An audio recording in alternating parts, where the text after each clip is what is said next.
In a quiet hotel, where every guest thinks they are safe, one cleaner hides a deadly secret. Thomas is no ordinary worker. Behind the cart and mop lies a darkness no one could imagine. Tonight, the truth will be revealed, and nothing will ever be the same again. Thomas Hale was invisible, not because people couldn't see him, but because no one ever cared to. He was the hotel's quiet room cleaner, the man who walked the hallways like a shadow no one noticed. Guests barely remembered his face, only the rattle of his cart and the faint scent of disinfectant trailing behind him. Thomas worked the night shift, when the corridors were silent and the building breathed like a sleeping giant. Sometimes he paused at room 214, listening, waiting, smiling faintly to himself. He moved with ritualistic precision. Gloves first, blue chemical spray second, and finally the spare key he never returned. To the hotel staff, he was harmless. To Thomas, they were blind. He had watched dozens of people check in with heavy luggage and heavier secrets. He knew which guests argued, who screamed behind closed doors, who slept drunk and unaware. And in his silent universe, he believed he had a role greater than cleaning. He believed he was meant to purify. Every night he waited for the right door, the right sinner, the right moment. No one ever sees the cleaner. That was his power, and soon his method of killing. His first victim was a businessman. Loud, entitled, drunk, and cruel. Thomas watched him for 3 nights, saw how he shoved his wife, how he belittled staff, how he threw money like a weapon. When room 214's door clicked open one silent dawn, no one heard Thomas slip inside except the man half-conscious on the bed. Thomas cleaned as usual at first, wiping counters, spraying surfaces, methodical and calm. Then he reached into the bottom of his cart and removed a plastic sheet, laying it neatly beneath the bed as if preparing for surgery. The man awoke groggy and confused, only to see Thomas standing over him with a wire, thin, cold, merciless. No screams left that room, only choking gasps swallowed by the air conditioner. When Thomas left, the room sparkled, immaculate, stainless, perfect. The bed was made, the body positioned as though peacefully asleep. A tip was left on the table. No blood, no panic, just silence. The hotel called it a heart attack. Thomas called it purification. And for the first time, he felt alive. He had found his purpose. 1 killing became 2. 2 became 5. Each victim chosen with quiet precision. Cheaters, abusers, gamblers who ruined others. Thomas believed the hotel brought them to him, delivered them to his hands like offerings. He developed a ritual. He cleaned their rooms the night before, memorizing their habits, the sound of their footsteps, how long they showered. He knew exactly when they were weakest. He stopped using wire and began experimenting. Industrial bleach injected into wine bottles, razor blades hidden inside fresh towels, plastic wrap suffocating in seconds. Guests died neatly and efficiently. Housekeeping took photographs for evidence, unaware that the killer was the one holding the camera. Police grew suspicious of the hotel, not of Thomas. A killer this clean, they thought, must be a guest, not a worker. Meanwhile, Thomas chuckled as he mopped crimson from tile floors, humming to himself softly. The staff said he was dedicated, hardworking, underpaid. If only someone had looked into his eyes long enough to see what lived behind them. Hunger, calm, and endless. Everything changed when a new guest checked into room 409. A quiet woman named Elena Moore. She tipped generously, smiled kindly at the staff, and left her room spotless. Thomas watched her through cracked doors, expecting the flaw, waiting for the sin. But there was none. She was soft-spoken, polite, lonely perhaps, but not wicked. Yet Thomas felt drawn to her. A voice in his head whispered, "Purify her too." He resisted for the first time. He cleaned her room but never touched her belongings. He followed her down hallways but never stepped inside. For nights he battled himself, ritual versus conscience, hunger versus hesitation. Elena noticed him once, nodded, said thank you. A simple kindness he had never known. Confused him, weakened him. But kindness cannot cure madness. On the 7th night, he entered her room with shaking hands. Plastic sheet, rope, silence. Elena awoke as he stood over her. And instead of screaming, she asked one question. "Why are you doing this?" Thomas froze, his ritual shattered. For the first time, a victim looked into him, not away.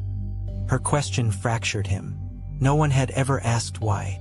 They only struggled, begged, choked beneath his hands. But Elena waited, calm, breathing slowly, watching him like a wounded animal. Thomas lowered the rope, his voice barely a whisper as he muttered about sinners, cleansing, order. Elena listened without fear, as if she saw the broken child he once was. She told him he didn't have to do this, that he could stop, that redemption was possible. Her kindness was a blade sharper than any weapon he used. It cut through his certainty, his purpose, his identity. For the first time, Thomas cried.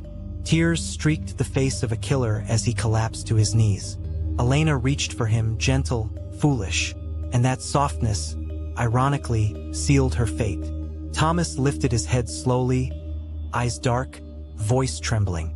Purification must continue. The room screamed. A struggle, desperate and raw, tore through walls that had seen too much. When silence finally returned, Thomas stood alone again, shaking, drenched in crimson. But something had cracked inside him. Elena hadn't died quietly. She had left doubt behind. Doubt is fatal for a monster. Thomas moved like a ghost through the corridors, his cart rolling softly over red carpets that had seen more secrets than any guest would ever imagine. That night, room 214 was his chosen stage. A man in his late 30s had checked in hours earlier. Tired, alone, unaware of the eyes watching him from just outside the door. Thomas always played polite. A knock, a request to replace towels, a harmless smile. It worked every time. When the door opened, Thomas stepped inside with calm certainty. The man offered a friendly nod, turning his back just long enough for Thomas to slip the cord from his pocket. There was a muted struggle, hands gripping bed sheets, a muffled gasp, then silence. Thomas worked methodically, folding the body as if it were linen, wrapping it with chilling professionalism. He wheeled the cart back to the service elevator, blood hidden beneath blankets, heart steady like he'd done this many times before. By morning, room 214 was empty, cleaned, and relisted as available. No one questioned how quietly guests sometimes disappeared here. Thomas made sure of that. Thomas didn't just kill, he collected. Each victim left behind something small, personal. A broken lighter, a keychain, a receipt with a scribbled note. These objects became his gallery of silence. He stored them in a locked storage room by the laundry boilers, a place nobody visited unless something was on fire. Thomas made sure nothing ever was. On his breaks, he would sit among the trophies, running his fingers along cold metal, tracing memories. He felt powerful there, more real than anywhere else. The hotel bustled upstairs. Children laughing, suitcases rolling, reception phones ringing. But down here, beneath it all, was the core of Thomas's truth. He always wondered how long this heaven beneath hell would last. How long until someone asked one question too many. But no one ever looked at the cleaner twice. He was invisible just the way he liked it. Then came Emily Hart, a journalist known for exposing hidden rot beneath polished surfaces. She checked in with warm smiles and cold instincts. She noticed everything. The faint bleach smell in the hall at 2 a.m., the unusual frequency of do not disturb rooms, the way Thomas avoided eye contact just a second too long. Emily filmed the architecture for a travel piece, but her camera lingered in uncomfortable places. The staff door, the service elevator, the basement sign. She interviewed reception casually, her voice friendly but loaded like a gun. When she asked about recent guest departures, the receptionist hesitated, just enough to sharpen her suspicion. Thomas watched her from the distance only predators understand. For the first time in years, he felt something close to fear. Someone finally saw him. One quiet afternoon, Emily followed Thomas discreetly. He rolled his cleaning cart toward the staff elevator, routine, except today his hands were too careful, too deliberate. Emily filmed from behind a pillar, heart loud, breath steady. The elevator descended to the basement. She waited 6 seconds, then followed. The air below was dense, warm with machinery, humming with hidden things. Emily found the storage room slightly open. A sliver of light bled through, cutting darkness like a wound. Her camera recorded everything: the shelves of belongings, the tagged room keys, the crimson smear half hidden under cleaning rags. Emily whispered to herself, "This is proof. This is real." And somewhere inside, Thomas heard her. Emily took one step deeper, then another. Her hand reached toward a silver locket engraved with initials. When suddenly the door behind her clicked shut, she froze. A shadow spilled across the floor, long and still. Thomas stood there, not angry, just calm, like a man returning to his workshop. His voice didn't rise. It whispered, gentle and terrifying. "You should have never come down here." His gloves dripped faintly, freshly washed but not clean. Emily backed away slowly, clutching her camera like a weapon. Thomas advanced one step, then another. For the first time, predator and prey stood face to face. No sheets, no silence, no shadows left to hide behind. Emily forced her breath to steady, raising the camera in trembling hands. "People will see this," she warned, voice cracking but brave. Thomas paused, studying her like she was a stain he could scrub away. "People forget videos," he replied softly, "but bodies stay gone." His steps were measured, slow enough to show he was in control. Emily tried to edge toward the door, but Thomas blocked her with practiced ease. He wasn't rushing. He enjoyed this part, the moment they realized he owned their fate. Yet Emily had something his previous victims didn't: a voice and an audience.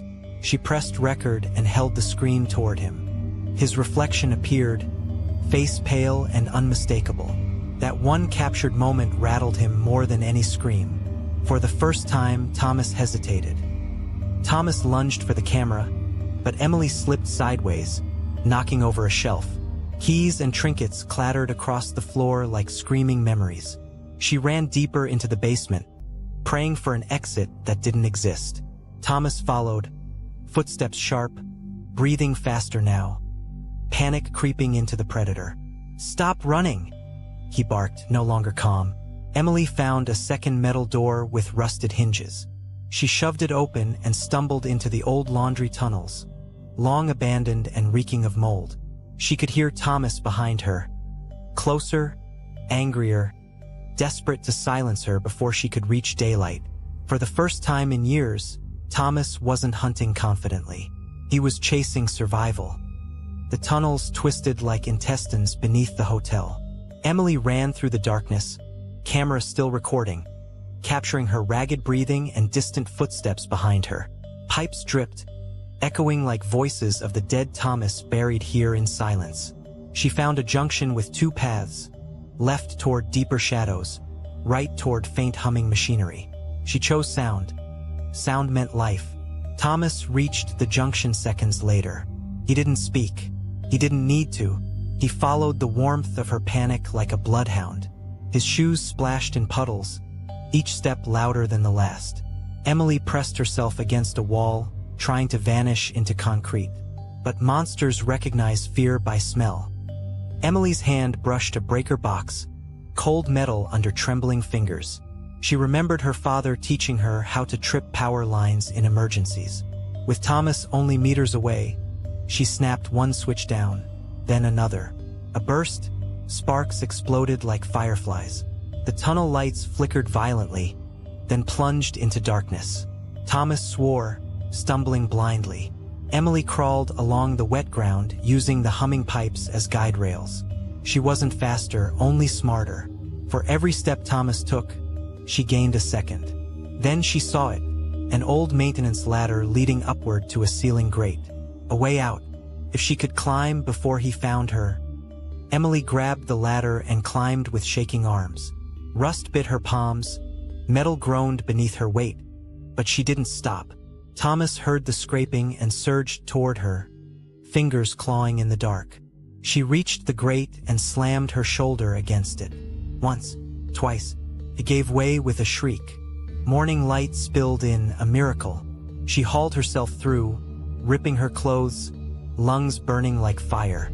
Below, Thomas leapt, but his hand missed her ankle by inches. The grate fell, sealing him in the tunnels of his own making. Emily collapsed on the hotel rooftop, recording still running, proof glowing on the screen. This time, the cleaner couldn't hide the mess. Emily crawled across the rooftop, body shaking, the cold wind cutting like glass across her skin. She looked over the edge. Police cars gathered below like wolves circling a dying prey. Her phone, cracked but alive, kept recording every breath, every heartbeat soaked in terror. She whispered, "He's still down there, in the tunnels." A moment later, she heard a door slam. Thomas was coming. Thomas burst onto the rooftop, face ghost pale, shirt stained in stories only he knew. His eyes locked on Emily, fear and fury twisting together like rope about to snap. He stepped toward her, slow, deliberate, as if each footfall erased another life from his memory. Emily raised her phone. One button, one truth. For the first time, Thomas hesitated. Sirens wailed louder as officers stormed the stairwell to the roof. Thomas heard the footsteps. Too many, too close. He knew what awaited him. Cells, trials, photos on the news, a legacy of horror stripped open. He looked at Emily, trembling but alive, a survivor he couldn't erase. Her voice cracked the sky. "They know. I filmed everything." Thomas backed away, eyes glossy with something Emily had never seen in him, regret. He reached the edge of the rooftop, wind dragging at his clothes like judgment itself. The police burst through the access door, guns raised, shouting orders he no longer heard. All he saw was Emily, the girl who escaped, the truth he couldn't bleach away. He whispered her name like a prayer or a curse. With one last breath, Thomas took a step backward into open air. No scream, no struggle, just silence, as gravity claimed the man who once cleaned every stain but his own. Emily watched, tears mixing with the wind, phone still recording the final proof. Down below, the impact echoed through the hotel like a closing chapter. For the first time, the building was clean. Thomas stood on the hotel rooftop, hands trembling, face pale under the rising sun. Police sirens wailed below, flashing red and blue across the walls. Emily's phone was still recording, capturing every terrified breath, every heartbeat of the man who had haunted so many. He looked down at the edge, feeling the weight of every life he had stolen. No escape remained. No more rooms to clean, no more secrets to bury, no shadow left to hide in. For a brief, fleeting moment, he whispered Emily's name, regret and resignation mixed in his voice. Then, without hesitation, Thomas stepped forward and let himself fall from the rooftop. The wind tore past him. Silence followed. No scream, no struggle. Only the sickening thud that marked the end of the cleaner who had tried to erase the truth, but finally couldn't. Thomas, the cleaner who thought he could erase every secret, finally met the end he could not scrub away. The hotel stands silent now, but the echoes of his crimes will never be forgotten.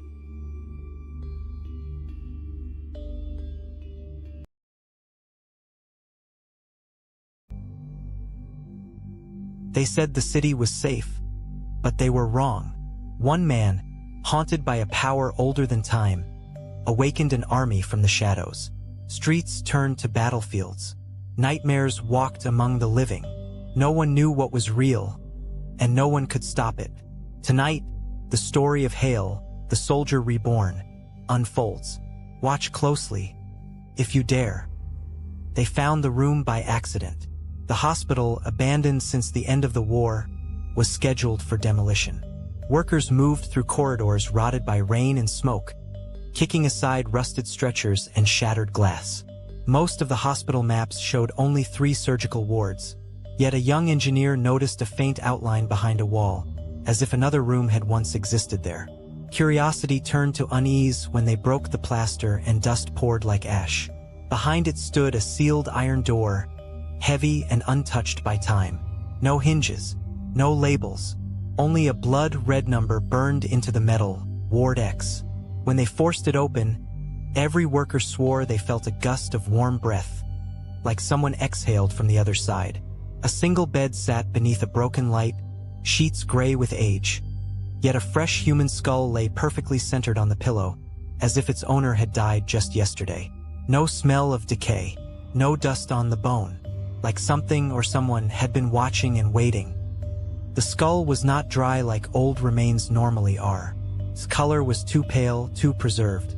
When the flashlight beam moved across the bone, moisture glimmered on the surface like sweat.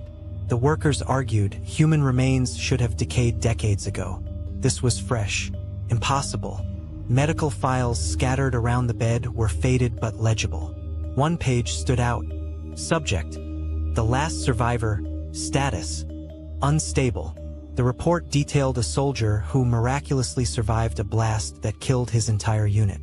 He arrived delirious, raving about voices in the walls and footsteps under the floor that followed only him. Doctors believed it trauma, until nurses began resigning, terrified by things they saw near his room at night. Then suddenly, all paperwork stopped. No discharge, no death certificate. Nothing. The next page was blank except for a handwritten note. Do not open Ward X. He's still alive in there, in a different way. The skull's eye sockets were hollow, yet workers swore they felt watched. One man approached, trembling, and gently lifted it. The moment his skin touched bone, his breath shuddered, and every light in the ward flickered violently. Shadows stretched along the walls like living veins. He dropped the skull, but it didn't fall. It hung suspended in midair for a heartbeat, then slowly turned toward him.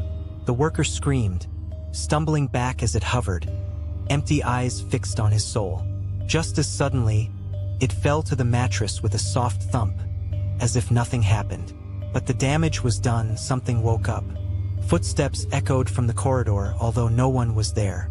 A faint whisper slithered through the room, too soft to understand yet clearly spoken. Not alone. Never alone. The crew fled except for one man, Dr. Hale, the demolition supervisor. He pocketed the skull with trembling hands, convinced the bones could reveal what happened here. He didn't know that once touched, the survivor never let go. Dr. Hale took the skull home, wrapped in cloth, as if treating it like a patient. That night his wife awoke to tapping sounds, rhythmic like fingernails on a table. When she searched the house, she found Hale seated in his study, whispering to the skull as though in conversation. His eyes were open, but unblinking. The room felt colder than the rest of the house. Every breath came out as frost. Suddenly Hale turned to her, voice hollow. He remembers everything. She fled, terrified. Hale remained, listening, nodding, to something only he could hear. Later, security cameras showed his chair rocking though he was completely still, as if another shape sat over him. At 3:12 a.m., he screamed loud enough to wake the street. When they burst inside, Hale was unconscious on the floor. His hair turned white. The skull now faced the door, jaw slightly open like it was smiling. Hale awoke in the hospital 2 days later. But this time he was the patient, just like the man from long ago. Nurses reported that he refused to sleep. Swearing voices whispered from inside his skull. Not his mind, his skull. Doctors ran scans expecting brain trauma. Instead, they found something impossible. A second pulse. A rhythm beating behind his eyes, in time with his own heart. When they questioned him, Hale only repeated one sentence over and over. He's still here with me. He never died. They isolated him in a private room, but isolation changed nothing. Every night, monitors beeped irregularly, as if two hearts fought inside one body. On the fifth night, nurses found writing carved into the wall with something sharp. The survivor wants out. Below it lay Hale, smiling just like the skull. While Hale remained hospitalized under strict observation, the police entered his house to investigate what had caused his breakdown.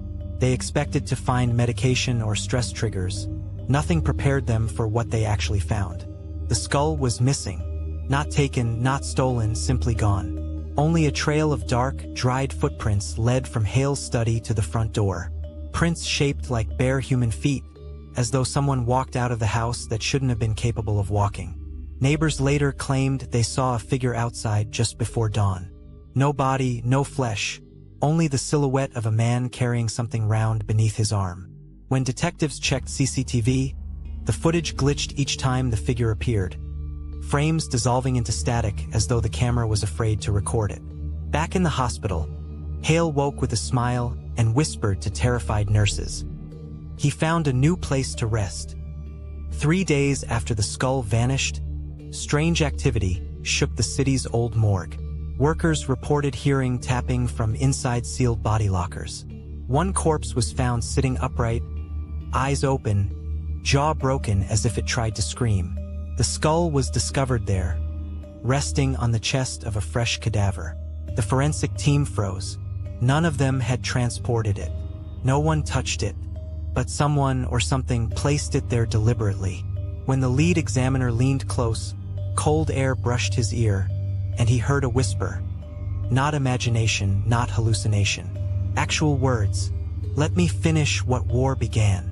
Before he could react, every locker door flew open at once with a deafening metallic slam.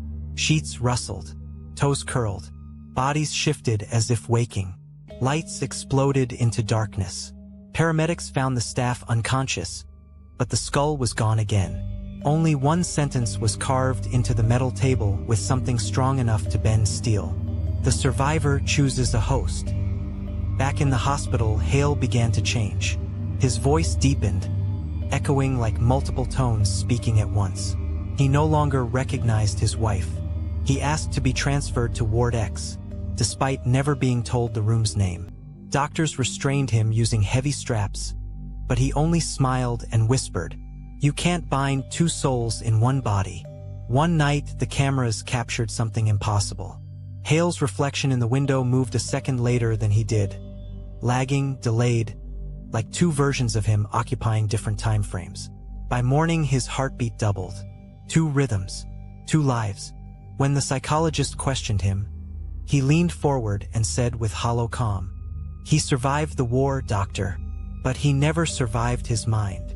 That same night, a nurse found him standing freely beside the bed, despite the fact his restraints were still locked tight around his wrists and ankles, untouched. Experts gathered, neurologists, military officials, paranormal researchers. They agreed on one terrifying conclusion. The skull was not an object. It was a vessel, a carrier of whatever remained from the last survivor. Rage, trauma, madness so strong it clung to bone. And Hale was becoming the host. His blood tests revealed fragments of foreign DNA, strands not human, or at least not fully human anymore. His memories blurred. He began recounting events from the war he never fought in. He described trenches filled with screaming men, hands reaching through mud begging for a bullet to end their suffering. He described it like he was there. At sunset, Hale stood at the window and said, "He didn't survive for nothing. He has work to finish." Staff understood too late. Hale was no longer Hale. On the 10th night, chaos erupted. Hale clawed at his own skin, as though something beneath wanted out. Nurses sedated him, but his body fought through drugs that should have knocked out an elephant. He screamed in 2 voices, one terrified, one hungry. Every window cracked. Lights burst like gunfire. Hale held his head and shouted, "He wants a body. He wants to march again." Then silence. Monitors flatlined, then resumed with double the strength. 2 heartbeats pounding like war drums. His eyes opened, irises fading into ghostly white. He stood without effort, snapped the restraints like threads, and walked toward the exit with calm purpose. Staff backed away, powerless, watching 2 shadows move beneath his feet. One his, one not. The skull was no longer an artifact. It was a soldier reborn. Hale walked through the hospital doors barefoot, leaving no footprints, only frost. Security guards aimed weapons, but their hands trembled, and bullets hung midair before dropping harmlessly to the floor. 2 voices spoke through Hale now, layered like overlapping radio signals. We march beyond death. We reclaim what was stolen. An alarm screamed across the building as Hale stepped into the night. Streetlights flickered out in waves, each blackout spreading like infection. Cars swerved. Dogs howled. Phones died. Something old was awake. He lifted his hands, and bones, human bones, rose from the ground beneath him like soldiers answering a roll call. Skulls clacked into place. Ribs fused. Finger bones scratched asphalt as they crawled toward their commander. The city slept unaware of the army gathering outside its walls. Hale turned his pale eyes toward the horizon and whispered, "At dawn we begin." Dawn came. The sun rose to a sight it was never meant to witness. The army of bones marched through the streets, silent but thunderous. Every step echoed like war drums inside empty buildings. People woke to shaking floors, rattling windows, and a coldness that felt like death breathing down their necks. Hale stood at the city square, commanding without words. Crows circled overhead, wings beating in unnatural unison. The government sent soldiers. Tanks rolled in. Orders were shouted. But the bones didn't stop. They moved through bullets like smoke, rebuilt themselves when shattered, and consumed the fallen into their ranks. A child stood in the chaos, crying. For a moment, just a moment, Hale's human side flickered. His ghost-white eyes softened. He knelt and touched the child's cheek with something close to remorse. Then the second voice spoke. "Mercy is weakness." Hale stood tall again, and the march continued. By nightfall, the city divided, those who fled and those who fought. Barricades of cars and furniture blocked streets, but bones slipped through them like water through fingers. Hale walked at the front, neither fast nor slow, unstoppable. A group of survivors armed themselves inside a mall, determined to stand their ground. They broadcast a message. "If anyone's alive, come here. We fight together." Hundreds came. Families, police, firemen. Every last beating heart with hope still inside. The battle was brutal. Bones shattered against shields. Humans screamed, bled, held the line. For the first time, Hale hesitated. He remembered warmth. His mother's voice. The life he once owned. The human heartbeat inside him beat louder, but the second one roared. His voice split into two. Save them. End them. The lights blew out. Darkness swallowed everything. When electricity returned hours later, the mall was silent, and Hale stood alone among weapons, clothes, but no bodies. The army grew stronger, but Hale grew weaker. Two minds warred inside him, one wanting peace, one craving conquest. At night he buried his ears, screaming to drown out the ancient general whispering commands through his veins. The bones knelt before him like worshippers at a broken altar. He stared at them and whispered, "I never wanted this." A skull turned toward him. It spoke in the general's voice, rattling like wind in crypts. "You are a throne. We are the crown." Hale fell to his knees. He could feel thousands of memories not his own. Wars fought centuries ago. Kingdoms burned, banners soaked in blood. The general inside him wasn't just a soldier. He was a conqueror denied an ending. Light flickered in the sky like lightning trapped behind clouds. People prayed. Children hid. The world held its breath. And Hale, broken, shaking, stood once more, this time not as a man, not as a corpse, but as both. The sky dimmed at noon as if night had swallowed the sun. Animals fled. Birds fell dead mid-flight. Hale walked toward the Capitol, each step echoing like the countdown of history's final clock. His army followed, endless, rising from cemeteries like waves crashing on stone. Nations reacted, borders closed, nuclear codes armed. But how do you kill someone who already died? A broadcast interrupted every screen on Earth. Hale appeared, pale, hollow, carrying two shadows. He spoke in unified voice at last. One body, one war, one world. Missiles launched, cities burned, skies tore open like wounds. Yet Hale remained, untouched, unstoppable, until a single heartbeat cut through the chaos. Not his, not the general's.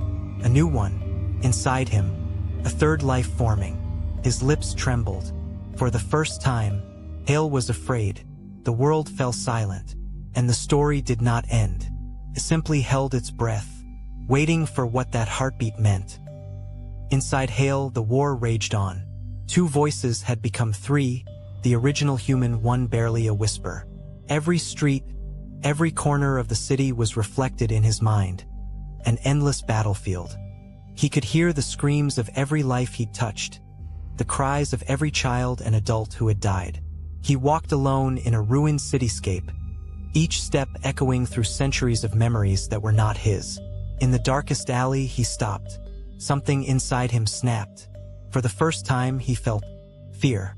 The general's voice argued with the human. "You are weak. We are inevitable. Let me go home." The human's plea was fragile, barely audible. But Hale's body trembled. His mind wavered, collapsing under the weight of centuries. In a moment of clarity, he realized that all the chaos, the army, the march, the war, was a reflection of the past. The world outside was still breathing. The world could survive. He whispered to himself, "Enough." Hale climbed to the roof of the tallest building, the wind whipping around him. The army of bones followed silently below, waiting for orders that would never come. He could feel the general's power, the centuries of hatred and strategy inside him, urging him to continue. But the human side, fragile, weak, tired, spoke one last time. "I don't want this anymore." Hale took a deep breath, feeling the weight of both lives pressing against his chest. With a scream that split the wind, he hurled himself into the abyss. The army of bones froze. For the first time, they didn't move. The shadows that had followed him vanished into thin air. The world watched, oblivious, as the storm of destruction that had haunted the city calmed. No explosions, no screams, just silence. Hale's sacrifice severed the link between past and present, human and soldier.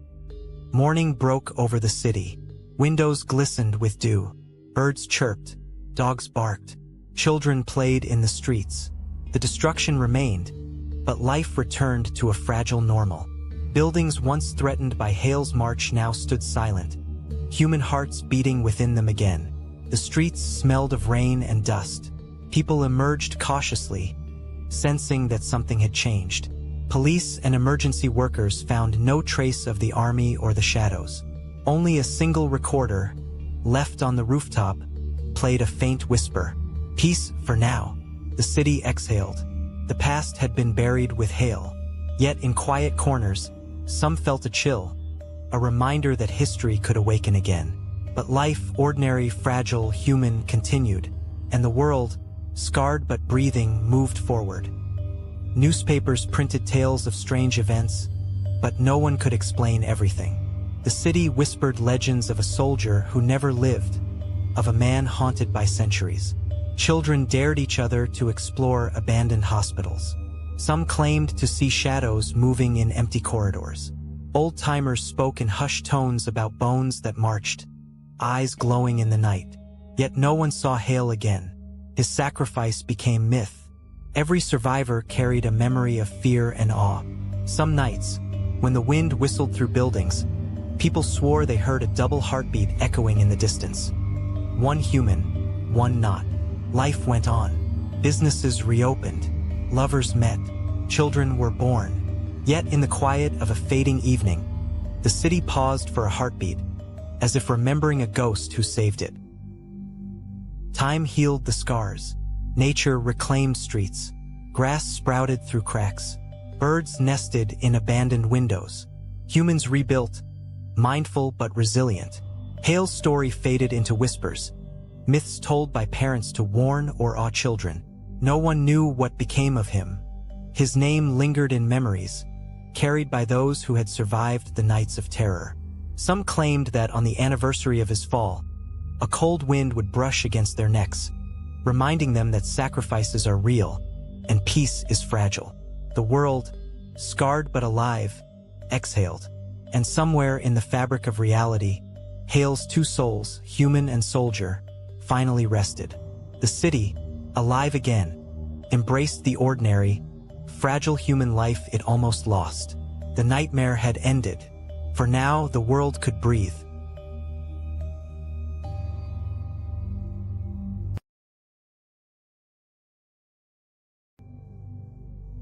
Dr. Elias Ward had worked in St. Haven Psychiatric Hospital for 12 years, long enough to believe he had seen every kind of patient and every shape of madness the human mind could create. But on a gray October morning, as he entered his office, he found a dusty brown folder waiting on his desk. It hadn't been there the night before. The label on the front was handwritten in ink that had slightly bled into the paper. Patient File 404, Isaac Thorne. Elias frowned. He didn't recognize the name, and the hospital didn't use handwritten labels anymore. Every file was digital now. For a moment, he thought the nurses were playing a prank.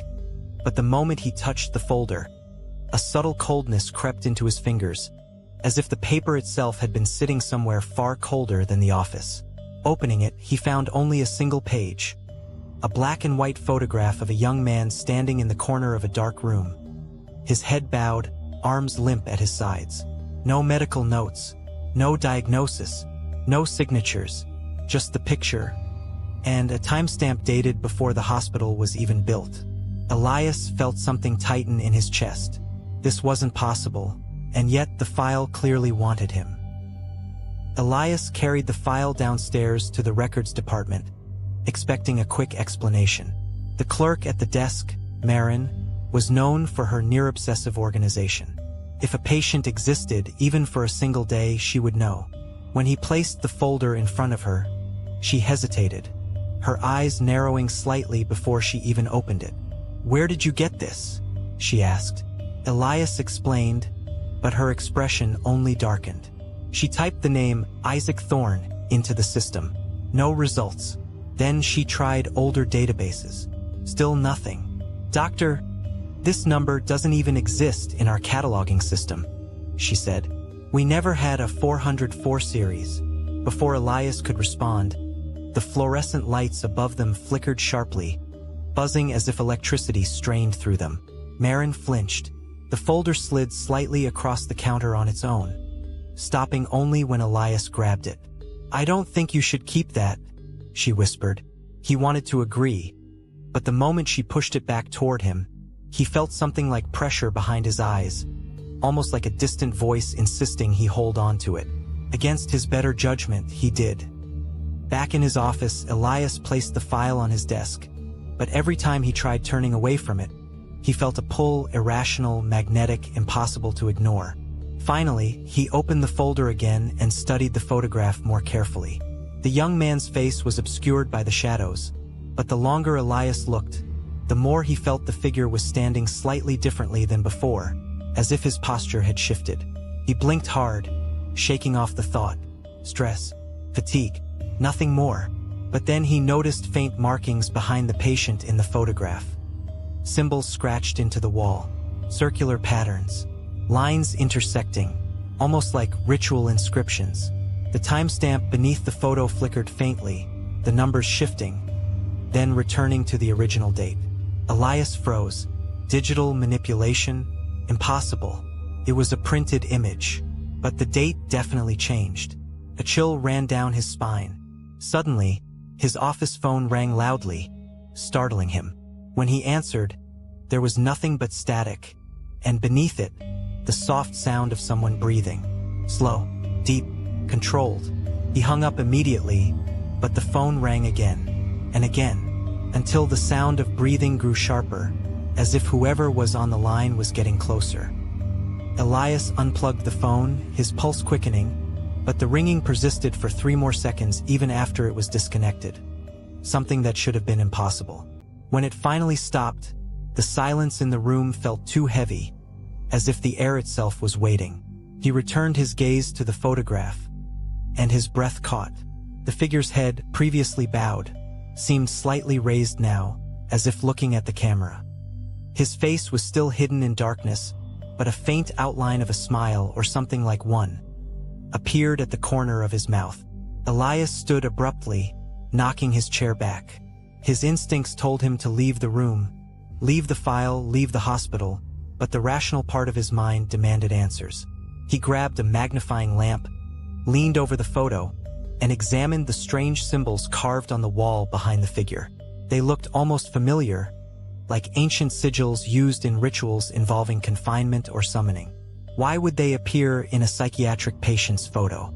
Before he could investigate further, a soft tapping sound came from behind him. 3 slow knocks. He turned quickly. No one was there. The door was closed. The room empty. But the tapping came again, this time from inside the wall directly behind the photograph. The knocking grew louder, steady and deliberate, as if someone or something were signaling from the other side of the wall. Elias took a step back, gripping the edge of his desk. He considered calling security, but the phone remained unplugged and he didn't dare plug it in again. Instead, he approached the wall slowly, the sound vibrating lightly through the plaster. "Hello?"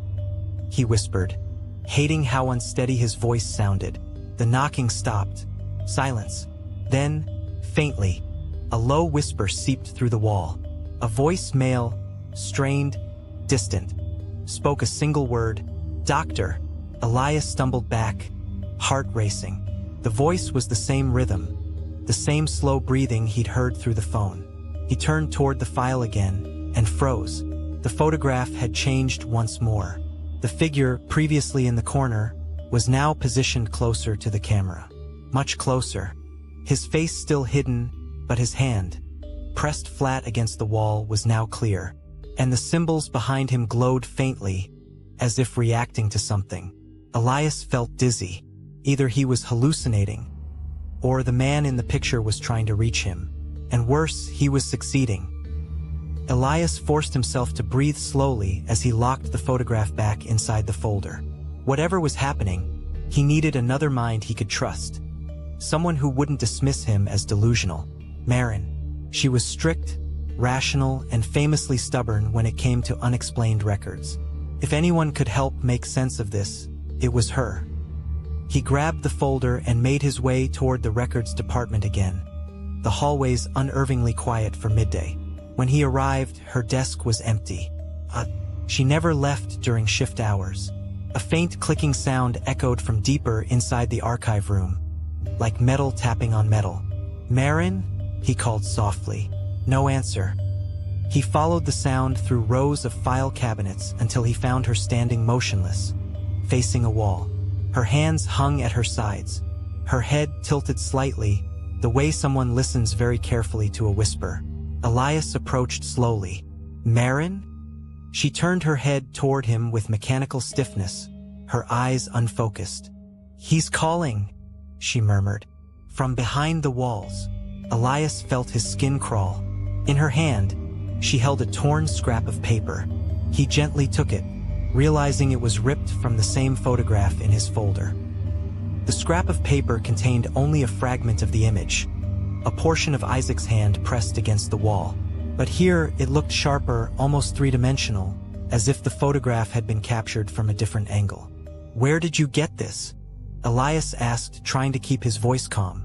Marin blinked slowly, confusion dawning in her eyes as if she were waking from a trance. It was in my drawer," she whispered. "I don't remember opening it." Before Elias could respond, the overhead lights flickered, then went completely dark for 2 seconds.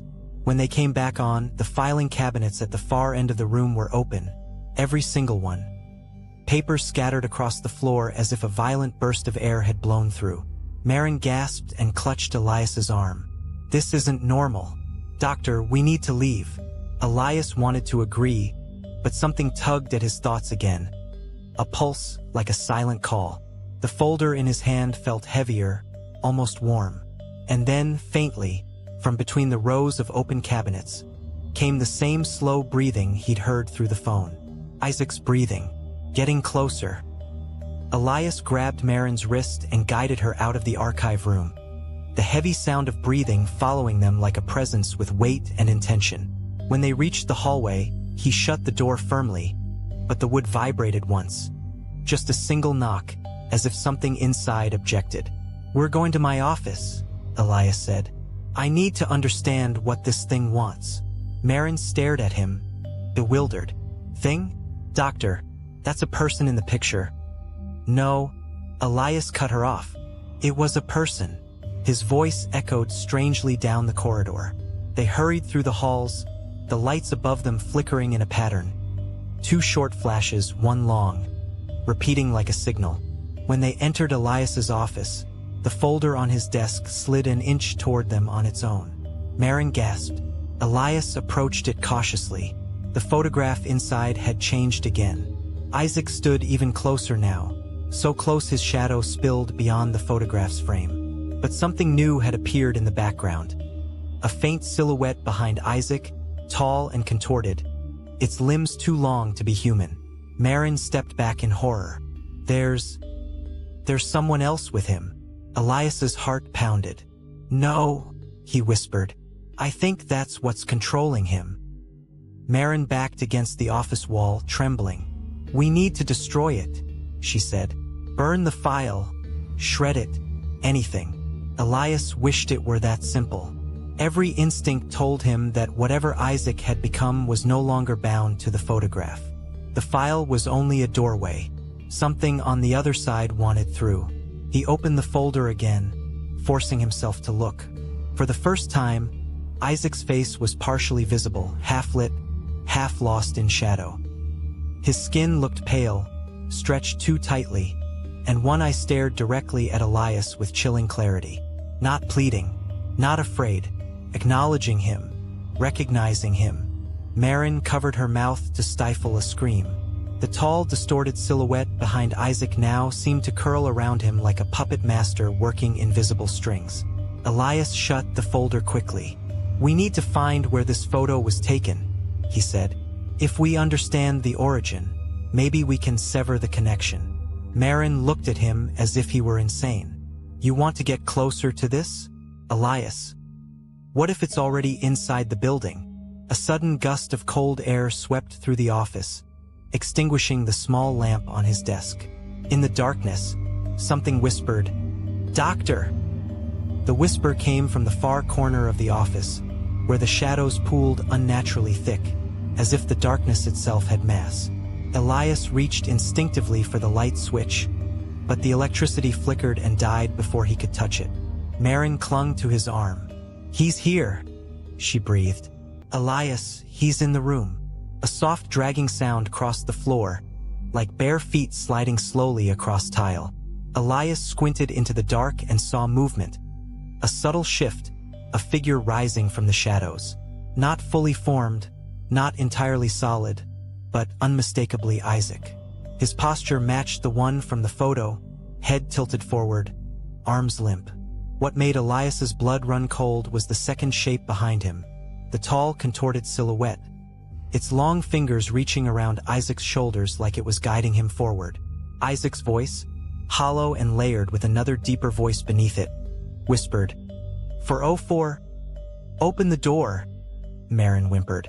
Elias stepped in front of her, his voice trembling. Isaac, what do you want? The figure paused.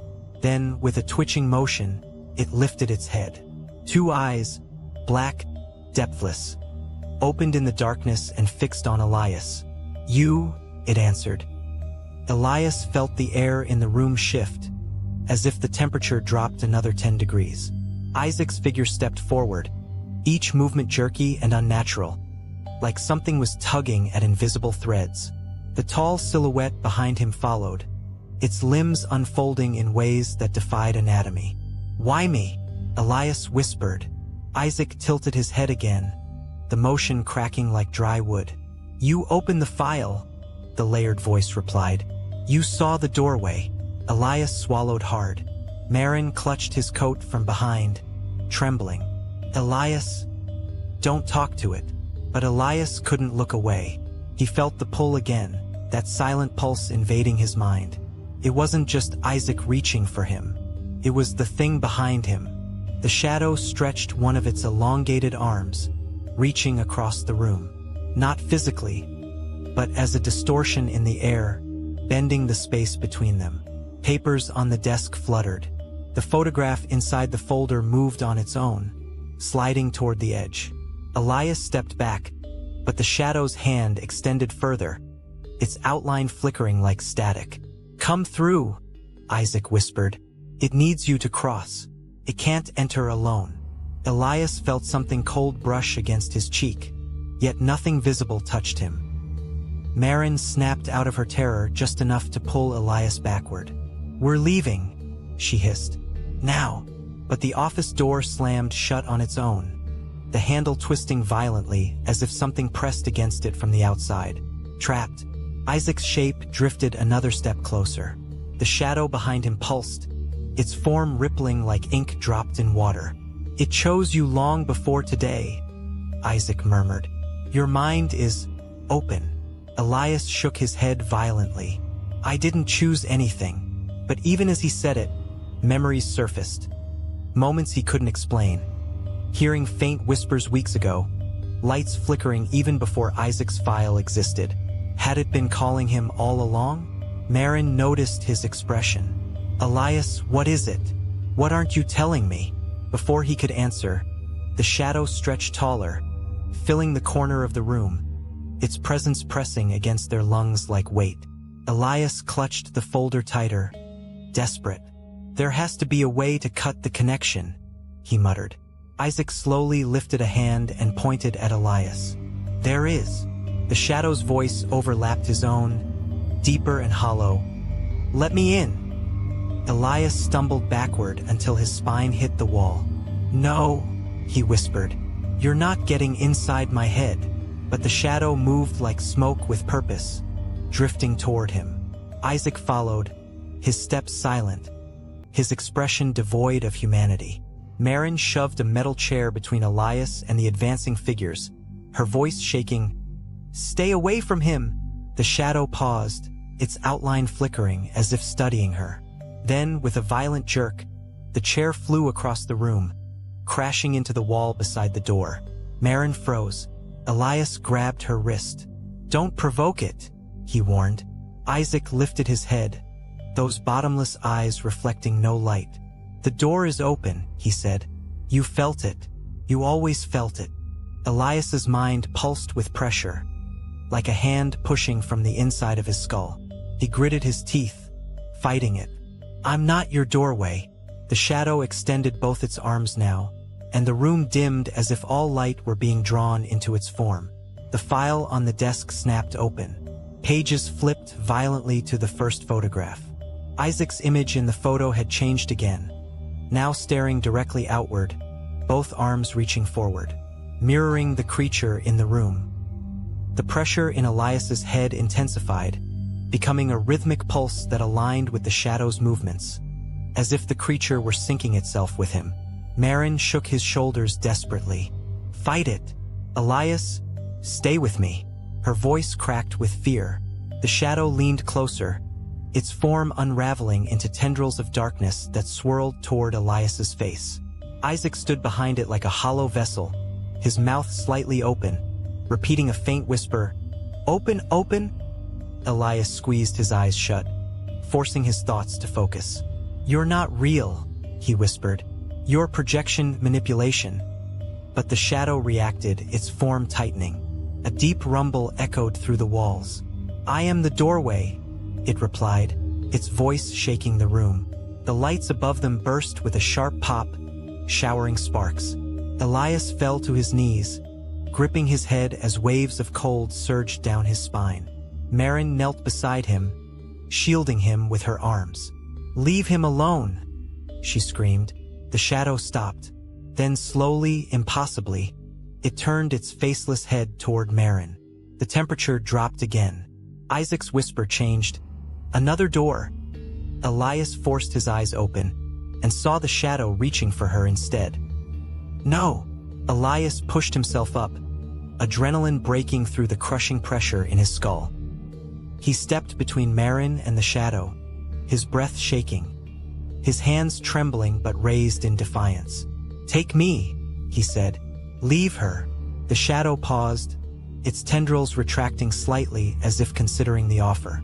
Isaac's hollow voice echoed, "He accepts." But Elias wasn't surrendering, he was stalling. He grabbed the folder from the desk and held it tightly. "You want the doorway?" he shouted. Then you stay in the image. The shadow recoiled at the word image, its form warping violently. Papers flew around the room as if sucked toward an invisible vortex.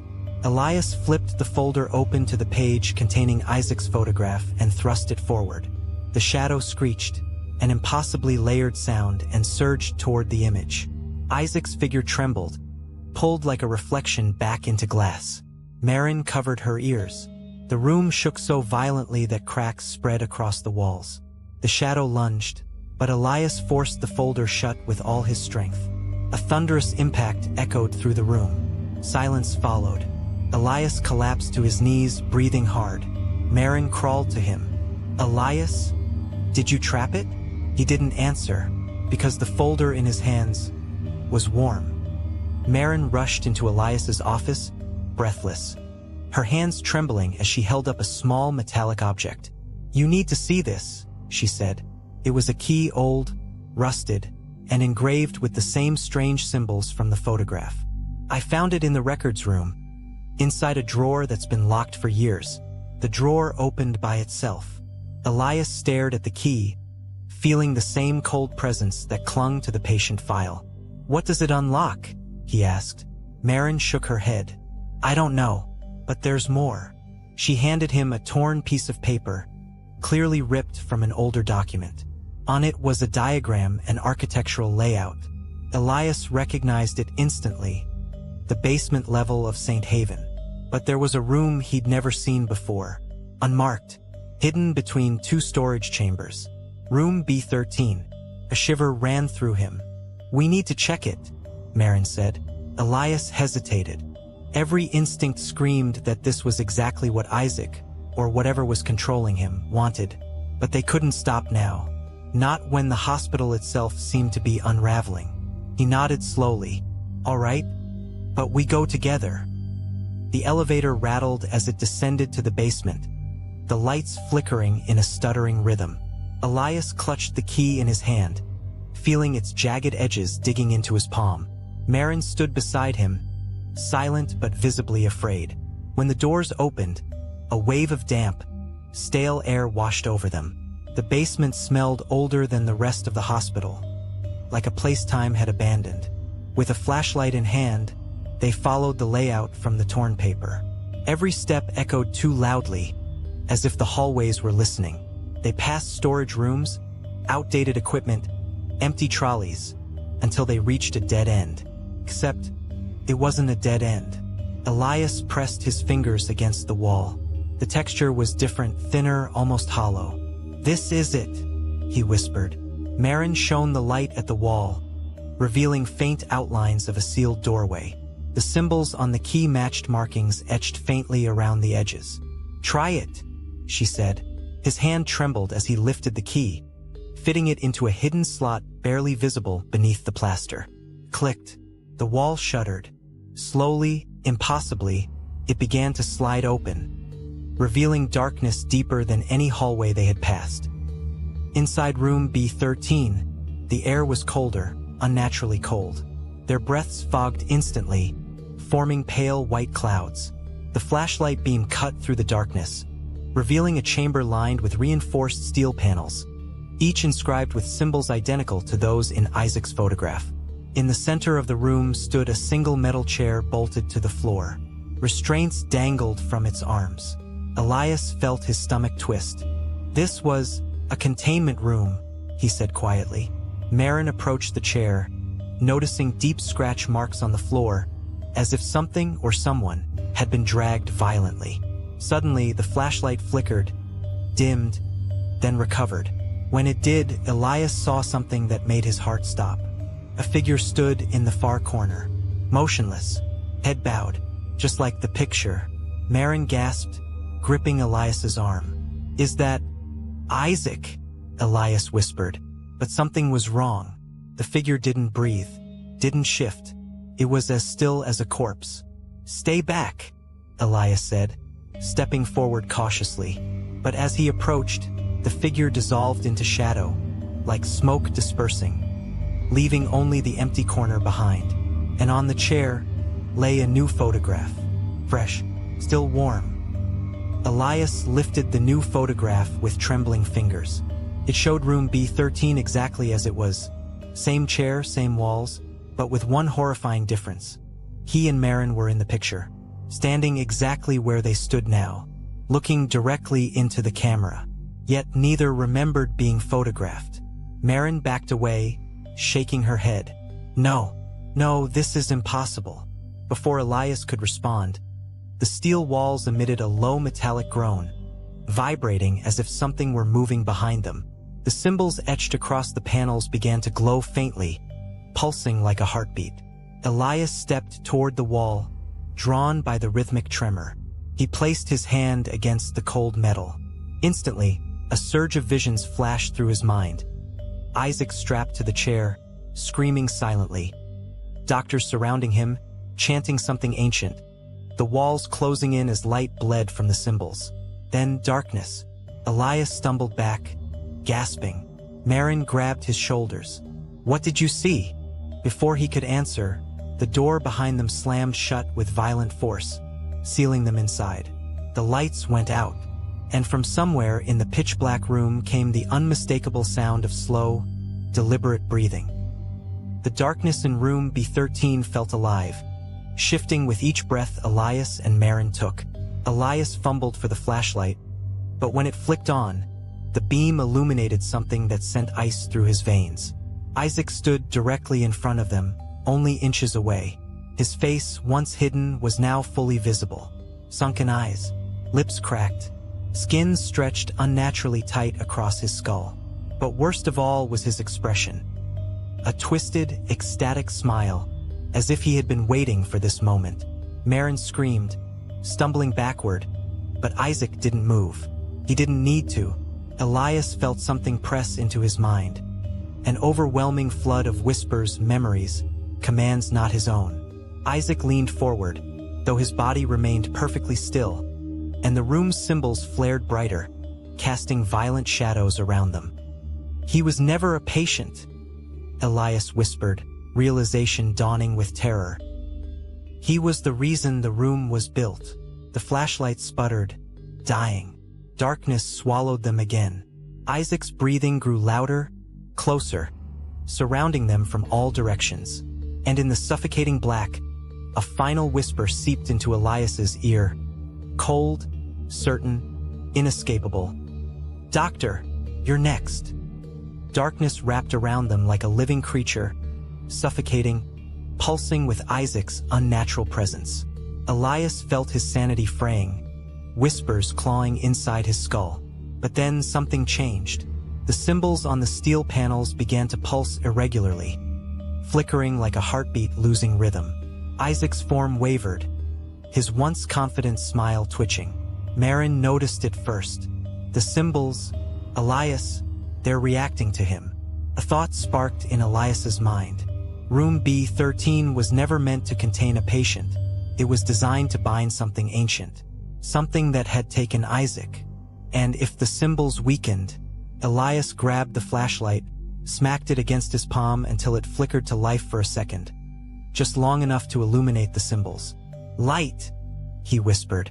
"They react to light." Isaac hissed, the first sound he'd made, recoiling violently from the beam. Marin didn't hesitate. She snatched her phone, switched on the flashlight. Elias did the same. Twin beams cut through the darkness, and Isaac shrieked as his body convulsed, contorting unnaturally, shadows tearing away from him like smoke ripped apart by a storm. "Keep the light on him," Elias shouted. The symbols blazed, then cracked. A thunderous roar shook the chamber as the steel panels split open, releasing a violent surge of air. Isaac's figure disintegrated, dissolving into a storm of black particles that were sucked into the ruptured walls. For a moment, a monstrous silhouette appeared, long limbs, hollow eyes, but it vanished in a burst of blinding white light. The room fell silent. The door unlocked. Elias and Marin stumbled out, gasping, collapsing against the hallway wall.